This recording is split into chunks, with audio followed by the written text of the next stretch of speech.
Assalamualaikum warahmatullahi wabarakatuh. Selamat pagi.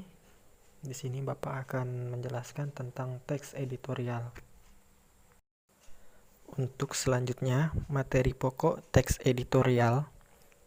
Kompetensi dasar mengidentifikasi informasi atau pendapat, alternatif solusi, dan simpulan terhadap suatu isu dalam teks editorial. Untuk indikator, yang pertama, mengidentifikasi struktur teks editorial. Yang kedua, mengidentifikasi unsur kebahasaan teks editorial. A. Pengertian teks editorial. Teks editorial adalah teks yang berisi pendapat pribadi seseorang terhadap suatu isu atau masalah aktual. Isu tersebut meliputi masalah politik, sosial, ataupun masalah ekonomi yang memiliki hubungan secara signifikan dengan politik. B.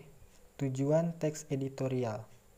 Poin pertama, mengajak pembaca untuk ikut berpikir dalam masalah isu atau topik yang sedang hangat terjadi di kehidupan sekitar. Poin kedua, memberikan pandangan kepada pembaca terhadap isu yang sedang berkembang. C. Manfaat teks editorial. Teks editorial memberi informasi kepada pembaca untuk merangsang pemikiran dan terkadang mampu menggerakkan pembaca untuk bertindak. Selanjutnya, D. Fungsi teks editorial. Yang pertama, fungsi tajuk rencana umumnya menjelaskan berita dan akibatnya pada masyarakat. Yang kedua, mengisi latar belakang dari kaitan berita tersebut dengan kenyataan sosial dan faktor yang mempengaruhi dengan lebih menyeluruh. Poin yang ketiga, terkadang ada analisis kondisi yang berfungsi untuk mempersiapkan masyarakat akan kemungkinan yang bisa terjadi. Poin yang keempat, meneruskan penilaian moral mengenai berita tersebut. Untuk kompetensi 4.5, kompetensi dasarnya, menyeleksi ragam informasi sebagai bahan teks editorial, baik secara lisan maupun tulis. Untuk indikatornya, yang pertama, menentukan struktur dan unsur kebahasaan dalam teks editorial. Yang kedua, menyusun teks editorial yang sesuai topik, struktur, dan kebahasaan. Editorial atau tajuk rencana. Editorial sering dikatakan sebagai suara surat kabar. Editorial atau tajuk rencana adalah suatu artikel yang memuat peristiwa atau fakta sebagai dasar menyatakan pendapat atau opini suatu surat kabar. Untuk struktur teks editorial terbagi menjadi 3. Yang pertama, pernyataan pendapat. Yang kedua, argumentasi. Yang ketiga, pernyataan ulang pendapat. Pernyataan pendapat. Pernyataan pendapat atau disebut juga tesis merupakan bagian yang mengemukakan topik yang akan disampaikan. Biasanya terdapat pada awal paragraf sebagai pembuka pembahasan. Argumentasi. Pada bagian ini, penulis menyampaikan fakta yang terjadi di lapangan dan mengomentari fakta tersebut berdasarkan sudut pandangnya. Tujuan argumentasi adalah untuk memengaruhi dan meyakinkan pembaca. Penulis ingin agar segala sesuatu yang disampaikannya dibenarkan oleh pembaca, sehingga pembaca pun mengikutinya. Argumentasi biasanya terdiri atas beberapa paragraf. Pernyataan ulang pendapat. Bagian ini merupakan penutup opini yang berisi penegasan kembali tesis dan argumentasi agar pembaca semakin yakin. Tujuan argumentasi. Tujuan argumentasi adalah untuk meyakinkan pembaca Penulis ingin agar segala sesuatu yang disampaikan dibenarkan oleh pembaca. Corak tajuk rencana. Interpretatif. Memberikan informasi lebih luas tentang suatu fakta atau peristiwa. Penulis menerangkan atau memberi interpretasi suatu kejadian penting yang tidak mungkin dimuat dalam kolom berita.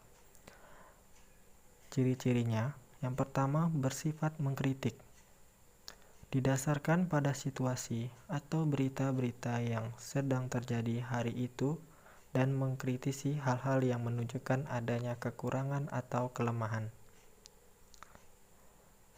Poin kedua, bersifat membujuk, mendorong pembaca untuk berbuat sesuatu. Yang ketiga, bersifat memuji orang yang sudah berbuat baik, berjasa, bermanfaat bagi masyarakat. Kaidah teks editorial atau aspek kebahasaan dibagi menjadi 5. Yang pertama, menggunakan keterangan. Yang kedua, kalimat utama dalam setiap paragraf. Yang ketiga, menggunakan konjungsi untuk menata dan memperkuat argumentasi. Yang keempat, menggunakan kata kerja. Yang kelima, kaya kosakata. Kalimat utama.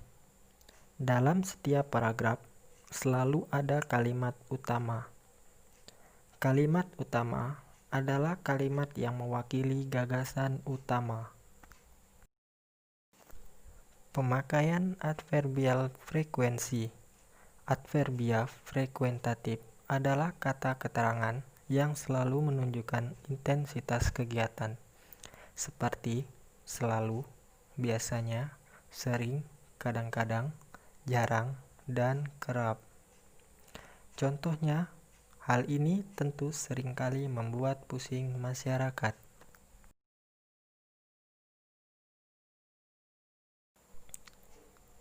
Keterangan makna modalitas.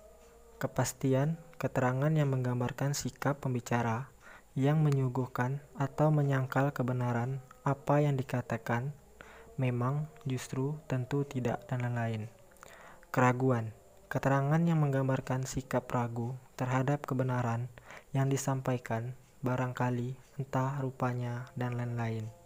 Keinginan, keterangan yang menggambarkan, mengisyaratkan harapan atau penyesalan, sebaiknya, semoga, sayangnya, anehnya. Kemungkinan, menggambarkan penilaian pembaca atau penulis terhadap mungkin tidaknya apa yang ditulis atau dikatakan, mungkin agaknya tidak mungkin. Larangan, jangan. Pengakuan, ya, benar, memang, malahan, sebenarnya. Ajakan, mari, hendaknya, kiranya. Keheranan, mustahil, tidak masuk akal. Konjungsi untuk menata argumentasi. Konjungsi ini menunjukkan urutan dari sebuah peristiwa, seperti pertama, kedua, kemudian, dan berikutnya.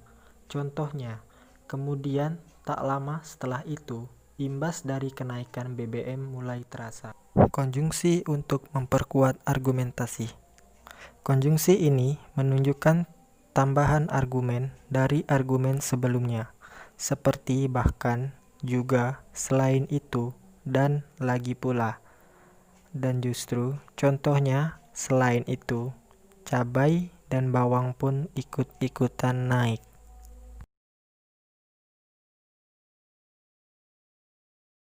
Konjungsi menyatakan harapan.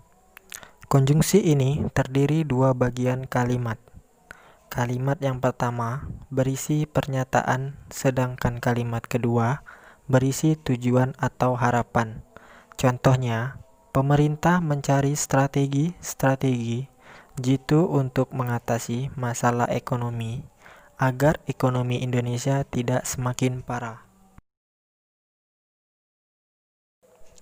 Penggunaan kata kerja material, mental, relasional. Kata kerja material adalah kata kerja yang menunjukkan perbuatan fisik atau peristiwa, seperti berlari atau mencuci. Contohnya, akibat kebijakan tersebut, masyarakat harus membeli BBM lebih mahal. Kata kerja ini terdiri atas kata kerja yang menerangkan persepsi, afeksi, kognisi. Kata kerja persepsi adalah kata kerja yang berkaitan dengan panca indera, contoh melihat, mendengar, mencium. Sedangkan kata kerja afeksi adalah kata kerja yang berkaitan dengan perasaan psikologis seseorang, seperti marah, sedih, khawatir, dan senang. Kata kerja kognisi adalah kata kerja yang mengandung pengertian A adalah B. Kata kerja biasanya digunakan untuk menjabarkan sebuah definisi.